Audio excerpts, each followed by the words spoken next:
It's your girl, Queen Bree, and I'm back with another YouTube video. Yeah.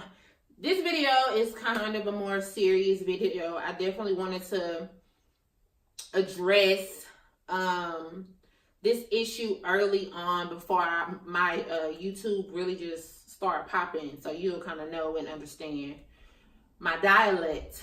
So it used to be a hard thing for me to even discuss, because I guess that was kind of more when I was in my woe is me phase. So anyways, I'm talking today about living with and surviving epilepsy, the daily struggles of epilepsy, and how I was originally diagnosed, where it came from, the different types, the stigma behind it, all that stuff. So stay tuned, baby.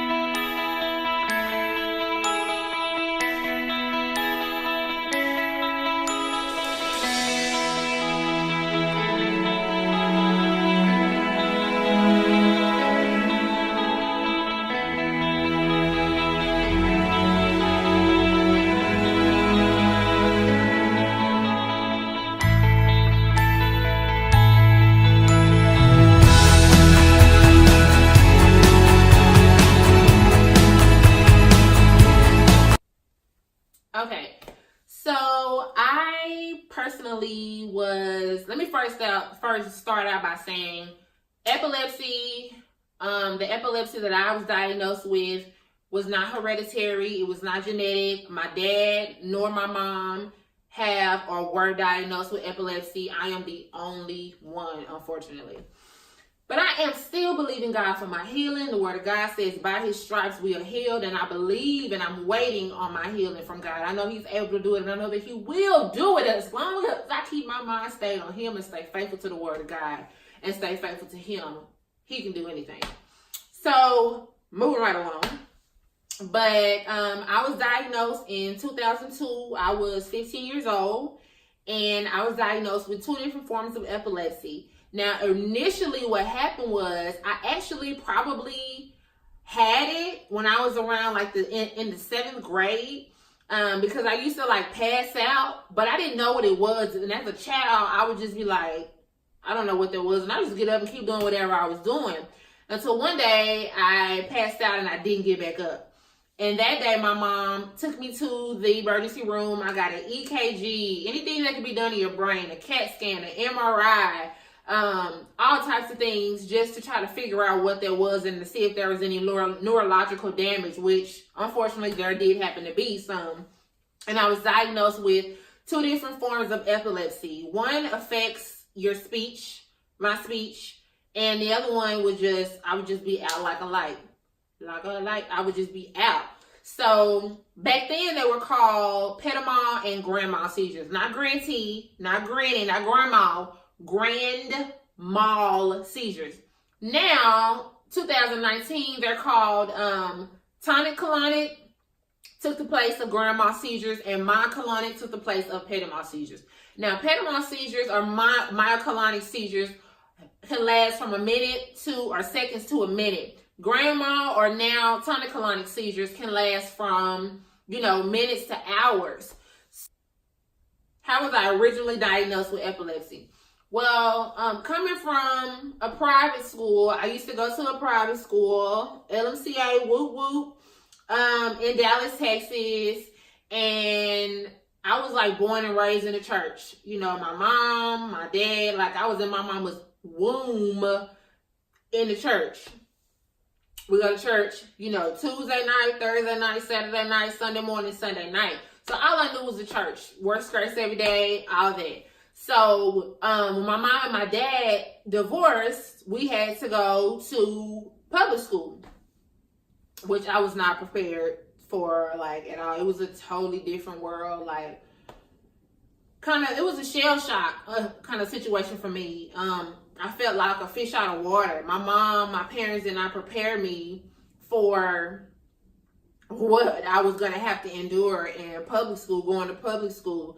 I had always been taught to just turn the other cheek. Somebody do something to you, go tell the teacher or whatever. But public school, it don't work like that, honey. Them girls be ready to fight. They be trying to put them piles on you.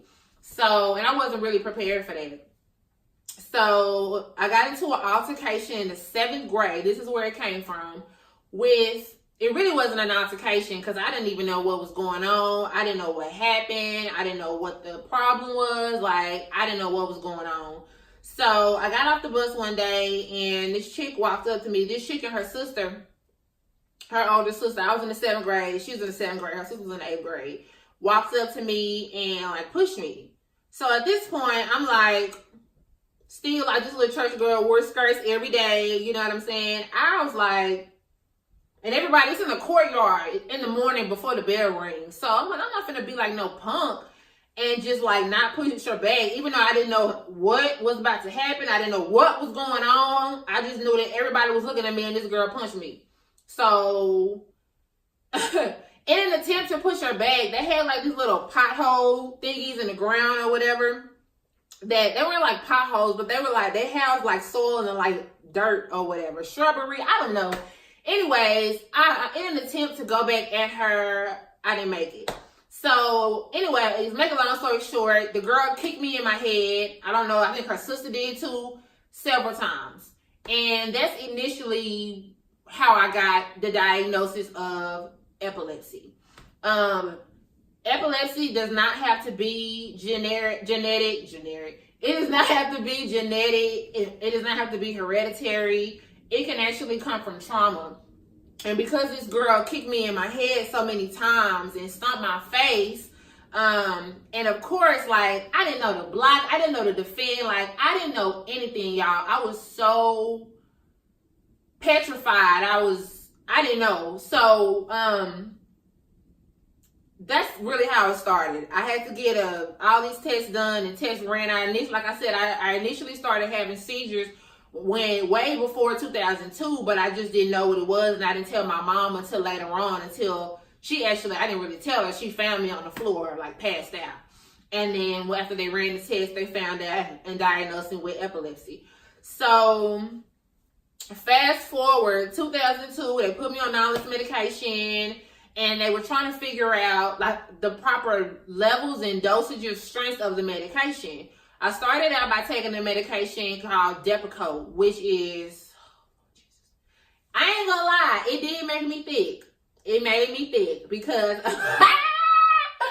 because I was like a little toothpick. I'm probably like a size 0, size 1 or something like that. So my neurologist did tell me, he was like, hey, these are one of the, Depakote is a really good medication to hurry up. It'll get in your bloodstream faster. The medication will get in your system faster.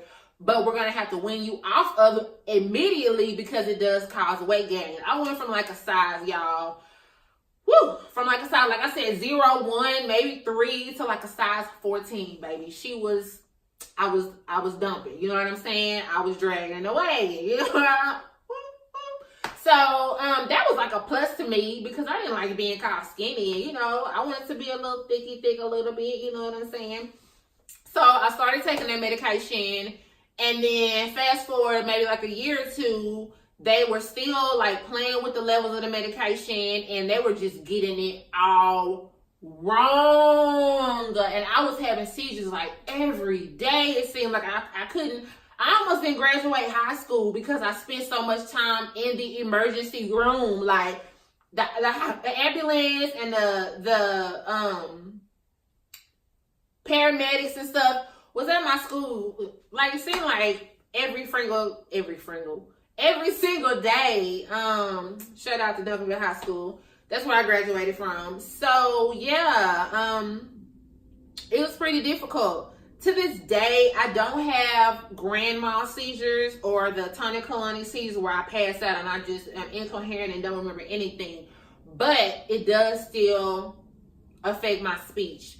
So sometimes, and a lot of times, people don't know how. Sometimes people just don't understand, you know. So when I'm talking or if I'm trying to get my thoughts together, it's kind of like my brain moves a little faster than my mouth or vice versa. But sometimes you'll see my mouth jerk, or it sounds like a stutter, but that's really like a small seizure. So I just wanted to make this video so that you guys understood. Go ahead and cut off. So that you guys understood moving forward when I do make videos. Not saying look for the glitch, but I don't want to have to always re-edit my videos when I say, or I have a jerk, you know, with my speech. Y'all just know I'm not stuttering. That it was probably more than likely like a little, I call them little brain stutters is really what it is. I learned to live with it. And again, I'm still believing God for my healing.